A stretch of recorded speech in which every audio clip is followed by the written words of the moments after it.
Esta semana começaram a nível mundial por ter fracos desempenhos, resultado das incógnitas sobre os eventuais ou não sucessos das vacinas para o Covid-2019. Nos Estados Unidos, aguarda-se que as bolsas também reflitam os rumores que dão conta das fusões e aquisições entre empresas tecnológicas, empresas que continuam a liderar os ganhos das empresas europeias. A nível do Ocidente, há que destacar o setor do retalho, que se está a aguentar, principalmente devido às vendas online, e sobre a vigilância astuciosa da China, que já cá está. Quanto ao destaque da semana, temos a referir que vamos abordar a questão do início da discussão da alocação dos dinheiros que a União Europeia irá dar a Portugal para fazer face a esta crise nunca vista. O destaque, assim, incide sobre os planos já apresentados pelo Governo e pelo seu associado, o gestor Costa Silva, com vista a implementar e gerir os milhões que a União Europeia vai disponibilizar nos próximos anos, após a respectiva aprovação no Parlamento Europeu.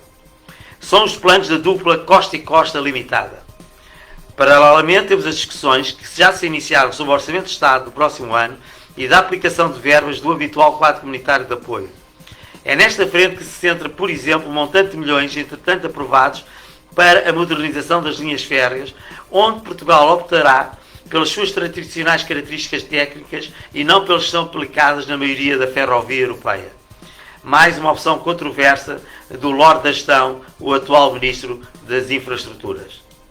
Também preocupante é a baralhação dos conceitos entre as verbas de recuperação da economia face ao panorama criado pelo Covid-19 e as do Orçamento de Estado.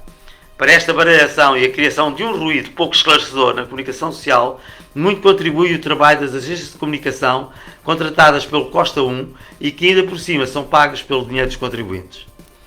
E ainda não chegou ativamente a este barulho é que já foi Ministra Sombra do primeiro governo de António Costa, o célebre governo de Costa Martins, que teve o apoio do sistema geringonça, a trotskista Catarina Martins.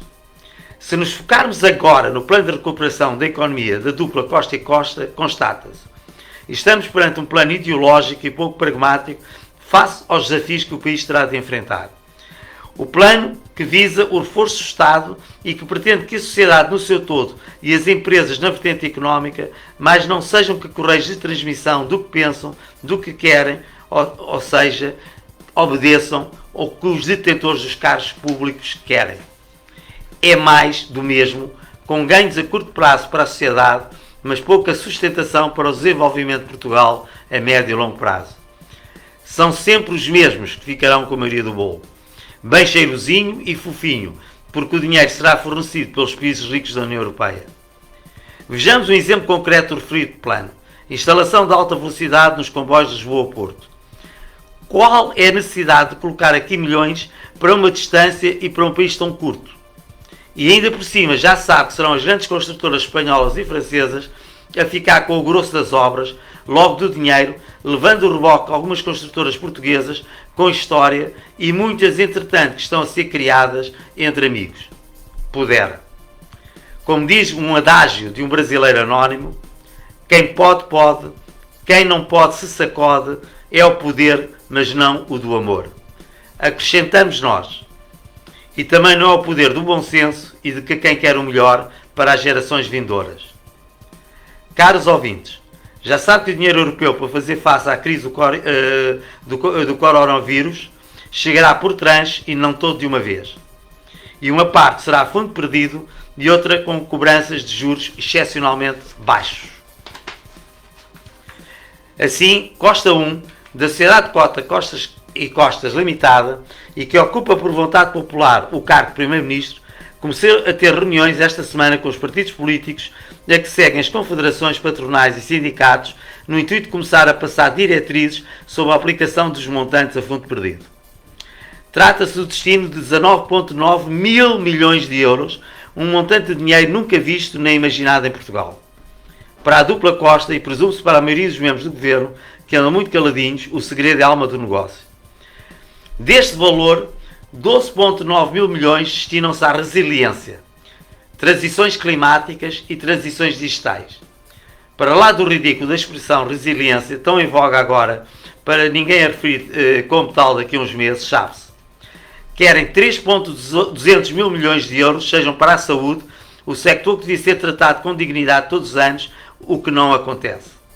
Para a transição climática, a dupla Costa quer uma aplicação de 2.700 mil milhões.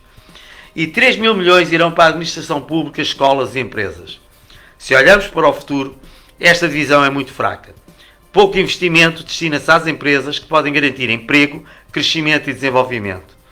Para empresas exportadoras e que criam valor acrescentado, como as agroindustriais.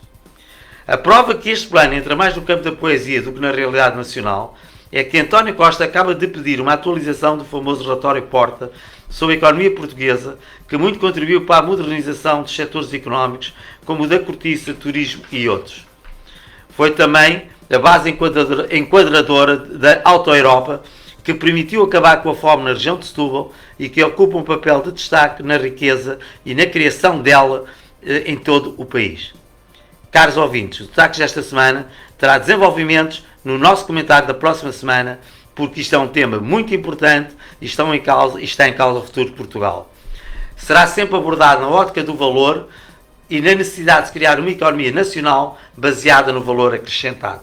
Ora bem, e hoje é dia de acrescentarmos mais 2 notas. Afinal, Jorge Laureano Jacinto, que tristeza é que temos por aí?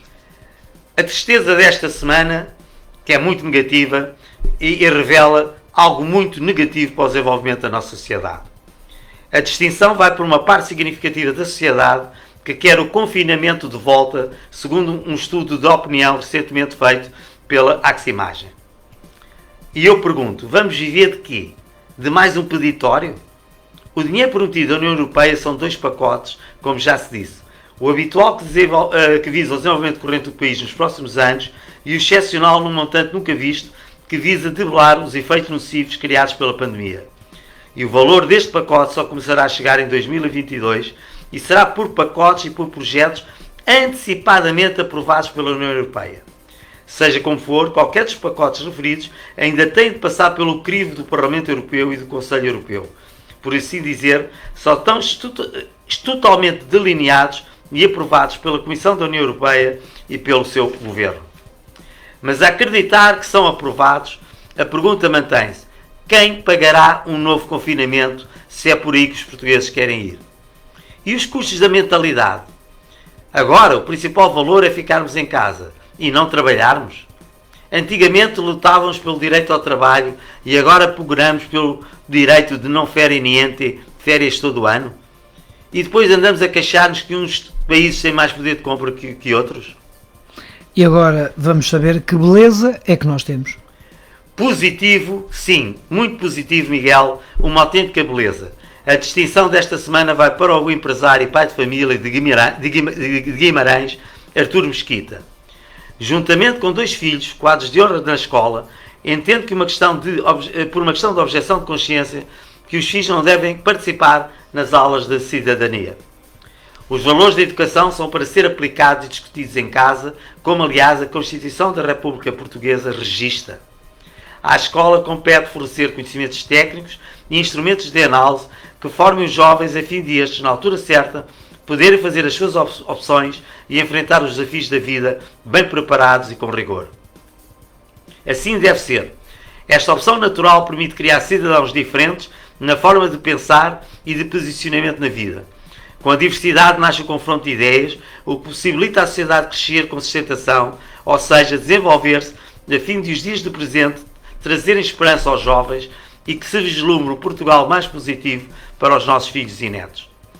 Passar a responsabilidade da educação, tudo curo, para as escolas, fazer com que os pais sejam meros procriadores, leva ao pensamento único tão do agrado dos marxistas. À escola compete a transmissão do conhecimento, a potenciação da investigação, o que provoca uma combinação do equacionamento valor e mesmo do valor acrescentado. Por isso, Artur Mesquita é o herói da vida real, nesta senda solitária que, a vingar, dotará Portugal de mais bom senso e de uma vontade que vise o nosso desenvolvimento coletivo. Está concluído o Negócios da China desta semana. Jorge, marcamos encontros para a próxima semana novamente para mais uma análise económica e social. Muito obrigado. Até amanhã, até para a semana, Até para a semana. E cá estaremos. Negócios da China. Às terças-feiras, o mundo